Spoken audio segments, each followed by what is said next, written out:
اور تم ان لوگوں کو خوب جانتے ہو جو تم میں سے ہفتے کے دن مچھلی کا شکار کرنے میں حد سے تجاوز کر گئے تھے، تو ہم نے ان سے کہا کہ ذلیل و خوار بندر ہو جاؤ، اور اس قصے کو اس وقت کے لوگوں کے لیے اور جو ان کے بعد آنے والے تھے عبرت اور پرہیزگاروں کے لیے نصیحت بنا دیا۔ اور جب موسیٰ نے اپنی قوم کے لوگوں سے کہا کہ اللہ تم کو حکم دیتا ہے کہ ایک بیل ذبح کرو، وہ بولے کیا تم ہم سے ہنسی کرتے ہو؟ موسیٰ نے کہا کہ میں اللہ کی پناہ مانگتا ہوں کہ نادان بنوں۔ انہوں نے کہا کہ اپنے پروردگار سے التجا کیجئے کہ وہ ہمیں یہ بتائے کہ وہ بیل کس طرح کا ہو۔ موسیٰ نے کہا پروردگار فرماتا ہے کہ وہ بیل نہ تو بوڑھا ہو اور نہ بچڑا، بلکہ ان کے درمیان یعنی جوان ہو، سو جیسا تم کو حکم دیا گیا ہے ویسا کرو۔ انہوں نے کہا اپنے پروردگار سے درخواست کیجئے کہ ہم کو یہ بھی بتا دے کہ اس کا رنگ کیسا ہو۔ موسیٰ نے کہا پروردگار فرماتا ہے کہ اس کا رنگ گہرا زرد ہو کہ دیکھنے والوں کے دل کو خوش کر دیتا ہو۔ انہوں نے کہا اب کے پروردگار سے پھر درخواست کیجئے کہ ہم کو بتا دے کہ وہ اور کس کس طرح کا ہو، کیونکہ بہت سے بیل ہمیں ایک دوسرے کے مشابہ معلوم ہوتے ہیں، اور اللہ نے چاہا تو ہمیں ٹھیک بات معلوم ہو جائے گی۔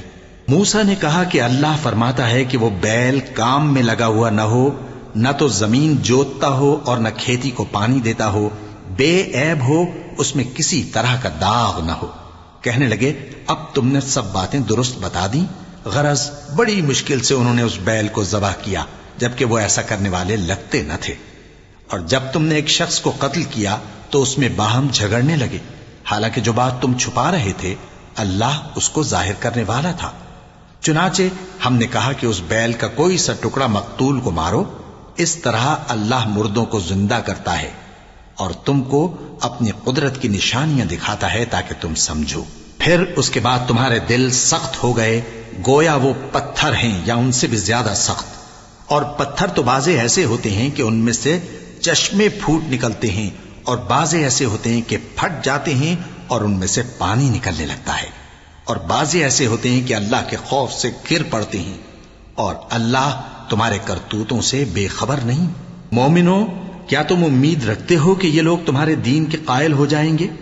حالانکہ ان میں سے کچھ لوگ کلام اللہ یعنی تورات کو سنتے پھر اس کے سمجھ لینے کے بعد اس کو جان بوجھ کر بدل دیتے رہے ہیں، اور یہ لوگ جب مومنوں سے ملتے ہیں تو کہتے ہیں ہم ایمان لے آئے ہیں، اور جس وقت تنہائی میں ایک دوسرے سے ملتے ہیں تو کہتے ہیں جو بات اللہ نے تم پر ظاہر فرمائی ہے وہ تم ان کو اس لیے بتائے دیتے ہو کہ قیامت کے دن اسی کے حوالے سے تمہارے پروردگار کے سامنے تم کو الزام دیں۔ کیا تم سمجھتے نہیں؟